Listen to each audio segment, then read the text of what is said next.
আপনাদের পক্ষ হয়ে শুধু এই চাকরি ধরাশানের জন্য না, কলাপাড়ার মানুষের জন্য বেগম খালেদা জিয়ার কাছে যে দাবিগুলি আমি করেছিলাম, আমার নেত্রী বেগম খালেদা জিয়া প্রত্যেকটি দাবি পূরণ করেছে।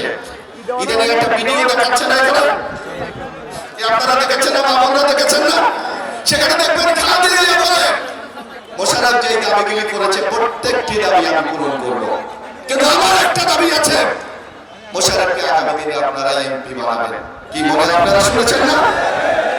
আজকে বেগম খালেদা জিয়া নাই, উনি আমাদের ছেড়ে চলে গেছে, এবং ঢাকাতে খালেদা জিয়ার যে জানাজা হয়েছে, বিশ্বের ইতিহাসে কোন ব্যক্তির এত বড় জানাজা হবে এটা কল্পনা করা যায় না। কেউ বলে 1 কোটি, কেউ বলে 1 কোটি। এত বড় লোক জনসংখ্যা পৃথিবীতে অনেক দেশেই নাই। সুতরাং এটা মহান আল্লাহর রহমত, বেগম খালেদা জিয়া আল্লাহ যেন কবুল করেন। সেই দিন আমি আপনাদের সামনে দাঁড়িয়ে বলেছিলাম, মুজাহিদুদ্দিন বিশ্বাস কলেজ মাঠে, ম্যাডাম আমার এই এলাকার উন্নত আপনাকে কাজ করে দিতে হবে। আমি বলেছিলাম কলাপাড়া নদী, হাজিপুর নদী এবং মহিপুর নদীর উপর ব্রিজ করে দিতে।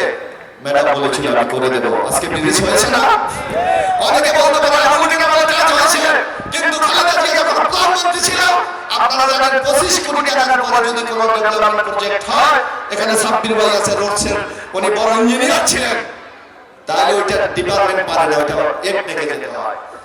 আজকে আমাদের বিএনপির যিনি উপদেষ্টা ইসমাইল জহুরুল্লাহ সাহেব তখন সচিব ছিলেন, মাত্র 15 দিনের মাথায় এই কলাপাড়ার 3টি ব্রিজ পাস করে দিয়েছিলেন বেগম খালেদা জিয়া। পরবর্তী হয়তো কাজটা শেষ করতে সময় লেগেছে। এই যে কলাপাড়া হাসপাতাল 30 শয্যা ছিল, আমি বলেছিলাম ম্যাডাম এটা 100 শয্যা করে দিতে হবে, উনি 50 শয্যায় উত্তীর্ণ করে দিয়েছেন। কলাপাড়ায় আগুন লাগলে কোনো ফায়ার সার্ভিসের কোনো ব্যবস্থা ছিল না, বেগম খালেদা জিয়া ফায়ার সার্ভিস করে দিয়েছে। ওখানে রাডার স্টেশন থেকে চুরমার হয়ে গিয়েছিল, 200 কোটি টাকা দিয়ে বেগম খালেদা জিয়া রাডার স্টেশন করে দিয়েছে। কলাপাড়া আমি বলেছিলাম ম্যাডাম শুধু একমাত্র শহরের মধ্যে বিদ্যুৎ আছে, আমার গ্রামগঞ্জে কোথাও বিদ্যুৎ নাই। উনি প্রথম কলাপাড়া বসে বলেছিলেন আমি সারা বাংলাদেশে আজকে থেকে পল্লী বিদ্যুতের ব্যবস্থা করব, এবং এখন আপনারা গ্রামগঞ্জে যে বিদ্যুৎ পাচ্ছেন এর শুরু করেছিলেন বেগম খালেদা জিয়া। আপনাদের সন্তান হিসেবে সেদিন দাবি করেছিলাম, খালেদা জিয়া সেটা বাস্তবায়ন করেছে। এই যে আপনাদের এলাকায় আজকে জমির দাম বেড়ে গেছে, আজকে এলাকায় আপনাদের এলাকার গুরুত্ব বেড়ে গেছে, এইটার জন্য যদি কাকে গুরুত্ব দিতে হয়, অবদান দিতে হয়, সেটা হলো বেগম খালেদা জিয়া। কারণ আজকে যে পর্যটন কেন্দ্র করেছে কুয়াকাটা, এখানে দেখেন পর্যটন হোমস বেগম খালেদা জিয়া করে দিয়েছে, পর্যটন মোটর বেগম খালেদা জিয়া করে দিয়েছে, রাজধানীর জন্য আবাসন বেগম খালেদা জিয়া করে দিয়েছে। আজকে কুয়াকাটা যে টেলিফোন এক্সচেঞ্জ বেগম খালেদা জিয়া করে দিয়েছে। অর্থাৎ কলাপাড়াতে দৃশ্যমান যত উন্নয়ন দেখবেন আপনি সব বেগম খালেদা জিয়ার অবদান। এই যে আপনাদের এই যে চাবলি হাই স্কুল, এটা এই পর্যন্ত ছিল, 9-10 যে করেছে সেইটাও বেগম খালেদা জিয়া অবদান, উনি এই শিক্ষকদের বেতন করে দিয়ে গেছে। এভাবে কলাপাড়া মুজাহিদুদ্দিন বিশ্বাস কলেজ, খানাবাদ কলেজ, মুক্তিযোদ্ধা কলেজ, কলাপাড়া মুজাহিদুদ্দিন বিশ্বাস কলেজের বিএসসি, ধানখালীতে টেকনিক্যাল কলেজ, মাদ্রাসা, কলাপাড়াতে আমি যা চেয়েছি বেগম খালেদা জিয়া তাই করে দিয়েছিল। কিন্তু আমরা কি বিএনপিকে খালেদা জিয়াকে এখনো কোনো কিছু দিতে পেরেছি? এত উন্নয়ন বেগম খালেদা জিয়া দিয়েছে, কিন্তু আমরা কিন্তু তাদেরকে এখনো কিছু দিতে পারি না। যার জন্য আপনাদের কাছে উদাত্ত আহ্বান, খালেদা জিয়া পৃথিবীতে নাই, উনি যে ওসিয়তটা করে দিয়ে গেছে, আপনাদের কাছে যে আবেদনটা জানিয়েছিলেন যে মোশাররফকে এমপি বানাবেন, এইটাই আমার দাবি। আমি মুরব্বী যুবক ভাইরা আছে, আপনারা কি বেগম খালেদা জিয়া যে দাবি আপনাদের কাছে করেছিল সেই দাবি কি আপনারা পূরণ করবেন? সেই দাবি কি আপনারা পূরণ করবেন? সেই দাবি আপনারা পূরণ করতে চান, ইনশাআল্লাহ আগামী 12 ফেব্রুয়ারি ধানের শীষের ভোট চাই আপনাদের কাছে। এবার দেখবেন যদি আমি মনে করি দুলাশার, খাগড়াবান্ধা, বালিয়াতলী, লতাচাপড়ি, এখানে অন্য কোনো দলের সেই সমর্থন নাই। তারপর আমি একটু আপনাদের কাছে জিজ্ঞাসা করতে চাই, এই যে বাংলাদেশে 2টা বড় দল ছিল, এটা তো আপনারা সবাই জানেন, একটা হলো বিএনপি আর একটা আওয়ামী লীগ। কিন্তু আওয়ামী লীগের নেতা এখানে জলিল আকবর, মনির খালিদের বক্তৃতা রেখেছে। এবার কি নৌকা কি ইলেকশন করতে পারতেছেন? ব্যালটে নৌকা মার্কা থাকবে না। তাই যদি নৌকা না থাকে তাহলে বাংলাদেশে বড় দল কোনটা? বিএনপি না? তা আপনারা কি বিশ্বাস করেন আগামী দিনে বিএনপি ক্ষমতায় যাবে? আমার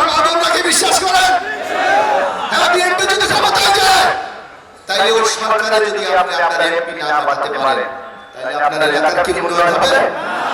ওই এমপি যদি যায় সংসদে না বলতে পারে যে আমার কুয়াকাটাকে উন্নয়ন করলে এখানে বিনিয়োগ বাড়বে, কর্মসংস্থান বাড়বে, আমাদের মানুষের ভাগ্যের পরিবর্তন হবে, সেই লোকটাকে পাঠাতে হবে পাঠাতে হবে না? না ওই সাব্বির ভাই আছে বগুড়া দিল, তাদের এক এমপি সংসদে দাঁড়িয়ে বলেছিলেন মাননীয় প্লিজ আমি একটা স্পিকার চাই, ওই লোক কি পাঠাতে চান? কি চান? ওই লোক পাঠালে আপনাদের ভাগ্যের পরিবর্তন হবে না। আরেকজন লোক এখানে ভোট চায়, এই যে আমাদের পাঠামাতার একজন ভোট চায় না, জনাব মুস্তাফিজুর রহমান সাহেব, চেনেন না আপনারা? আমি কারো সমালোচনা করতে পারি, মুস্তাফিজুর রহমানকে কোন দল করতেন? বিএনপি করতেন না? উনি যখন দেখেছে আমরা ওনাকে দুইবার কলাপাড়ার উপজেলা চেয়ারম্যান বানিয়েছিলাম, আমি 2008 নির্বাচনে হেরে গিয়েও এখানে সবাই সাক্ষী আছেন, কোন জনসভায় মুস্তাফিজুর রহমান একটা বক্তৃতা দেওয়ার সাহস পায় নাই। আমি মহিপুর, কুয়াকাটা, চাকলি, ভাবদাতলা, কলাপাড়া সব জায়গায় মিটিং করে বেরিয়েছি। উনি উপজেলা চেয়ারম্যান হয়েছে, কলাপাড়ার জন্য একটা ডেভেলপমেন্ট ওয়ার্ক করেছে এরকম কোনো প্রমাণ না। ওনার ইচ্ছা আপনি ওনার পিছে চুঙ্গা মারবেন, উনি কারো পিছে চুঙ্গা মারবেন না। ওনাকে খালি নেতা বানাবেন, উনি এই কলাপাড়ার জন্য কিছু করবেন না। যার জন্য দেখবেন বিএনপি থেকে যখন উনি নমিনেশন পাবে না নিশ্চিত হয়ে গেছে, তখন উনি এখন হাত পাকা করেছে। হাত পাকা করার কোনো অপরাধ নাই, কিন্তু এর আজ পর্যন্ত বাংলাদেশে যত নির্বাচন হয়েছে, 12টা সংসদ নির্বাচন হয়েছে, কোন নির্বাচনে কি হাত পাকার একজন এমপি হয়েছে? তো যদি এমপি না হয়, আমি শুনলাম মুস্তাফিজুর রহমান সাহেব বিবাদে বক্তব্য রাখে, আমাকে যদি এমপি বানান আমি উন্নয়নের ভাষায় দেব। আরে ভাই আপনি তো দুইবার উপজেলা চেয়ারম্যান ছিলেন, কি করছেন? কি করছেন? আমাদের হাজি হুমায়ুন শিকদার প্রায় বলে এই শেখ হাসিনার চলে যাওয়ার পর 5 তারিখের পর অনেকে ভাবছিল না দেশে একটা বিরাট লঙ্কা কাণ্ড বেজে যাবে, একটা ঘূর্ণিঝড় হবে, এই মারামারি পারামারি লুট সন্ত্রাস এগুলি হবে।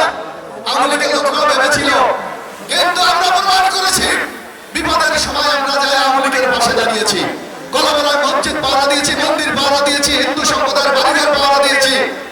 এই অঞ্চলে এমন কিছু নাই যে সেখানে আমরা যাই দাঁড়াই নাই। মুস্তাফিজুর রহমান আপনি তো উপজেলা চেয়ারম্যান ছিলেন, আপনি কোথায় গিয়ে দাঁড়িয়েছেন? তার বিপদে গিয়ে সহযোগিতা করেছেন? করেন নাই। আজকে উনি আবার ভোট চাইতে আসছে। আরেকটা কথা বলে আমাদের আপনাদেরকে, ওই বাড়িতে বাড়িতে গিয়ে বলে যদি পাখা মার্কায় ভোট দেন তাইলে বেহেশত কনফার্ম। বলে না যে দরজা খুলে আছে, হুট করে বেহেশতে ঢুকে যাবেন। আমার এখানে অনেক ইসলামিক স্কলার আছেন, ইসলামিক বিশেষজ্ঞ আছেন, মাওলানা আছেন, আপনাদের কাছে আমি জিজ্ঞাসা করতে চাই, যদি আমি ভুল বলি আমার এখানে এসে বলেন, কোন মার্কায় দিয়ে ভোট দিয়ে কি বেহেশতে যাওয়া যায়? কোন মার্কায় ভোট দিয়ে আমরা বেহেশতে যাওয়া যায় না। আপনাকে যদি বেহেশতে যেতে হয়, আমরা মুসলমান হিসেবে আমাদের কোরআন পড়তে হবে, আমাদের হাদিস অনুসরণ করতে হবে, আমাকে রোজা রাখতে হবে, নামাজ পড়তে হবে, আমাকে ইসলামের বিধিবিধান মেনে চলতে হবে। তারপর যদি আল্লাহ তাআলা সন্তুষ্ট হয় তাই হয়তো আপনি জান্নাতে যেতে পারেন। আমি মুসলমানদের সবাই জামাত চরমনায় লোকদেরকে জিজ্ঞেস করতে চাই, ভাই যে আপনারা বেহেশতের টিকিট দেবেন, আপনার টিকিটটা কই? আপনার টিকিটটা কই? একজনে দেখান একটা টিকিট। এই পৃথিবীতে আমার সম্মানিত মা-বাবা বলছিল, এই পৃথিবীতে মাত্র 10 জন লোক বেহেশতের সুসংবাদ পেয়েছে, এছাড়া পৃথিবীতে কেউ পায় না। নবীজির শাসনামলে হযরত আবু বকর, হযরত ওমর, ওসমান, আলী সহ 10 জনকে বেহেশতের সুসংবাদ দেওয়া হয়েছে, এছাড়া পৃথিবীতে আজ পর্যন্ত কোনো লোককে বেহেশতের সুসংবাদ দেওয়া হয় না। তাইলে ওনারা কিভাবে বলবে আপনি এই মার্কায় ভোট দিলে বেহেশতে যাবেন? সম্ভব? অর্থাৎ মুসলমানদের সেন্টিমেন্টকে আঘাত লাগিয়ে ওনারা ভোট নিতে চায়। এদের উদ্দেশ্য অসৎ। অসৎ এই যারা মানুষকে প্রতারিত করতে চায় তাদেরকে আপনারা চিহ্নিত করতে হবে। আর তারপর দেখেন, জনগণকে জিজ্ঞাসা করেন যে আগামী যদি আপনি ক্ষমতায় যান এই বাংলাদেশের জন্য কি করবেন, বলতে পারবেন না। অথচ আমাদের নেতা তারেক রহমান ইতিমধ্যে স্পষ্ট ভাষা বলেছে, আগামী দিনে যদি বিএনপি ক্ষমতায় যায় আমরা বিএনপির জন্য এই কাজ করব। এই আমাদের জনসংখ্যার অর্ধেক নারী, নারী না? কলাপাড়ায় এবার যে ভোট আছে 2,10,000, এর মধ্যে বিরাটের নারীরা আমাদের চেয়ে 3,000 ভোট মাত্র কম। 1,53,000 আর 1,58,000 এরকম একটা ভোটার। 3,000। এই বিরাট জনসংখ্যা, এই বিরাট নারীদেরকে যদি আপনি উন্নয়নের বাইরে রাখেন, চাকরির বাইরে রাখেন, তাহলে কি সমাজটাকে এগিয়ে নিয়ে যাওয়া সম্ভব? সম্ভব। আজকে আপনি স্কুলে যান, ছেলের চেয়ে মেয়ের সংখ্যা বেশি। এই ক্রেডিট যাবে আমাদের নেত্রী বেগম খালেদা জিয়ার উপর। এই নারী শিক্ষাকে উৎসাহিত করার জন্য 1993 সালে উনি ইন্টারমিডিয়েট পর্যন্ত মেয়েদের শিক্ষাকে ফ্রি করে দিয়েছিলেন। শুধু ফ্রি না, যাতে ওনারা স্কুলে গেলে এই মেয়েরা কিন্তু বৃত্তি পায়, উপবৃত্তি পায়।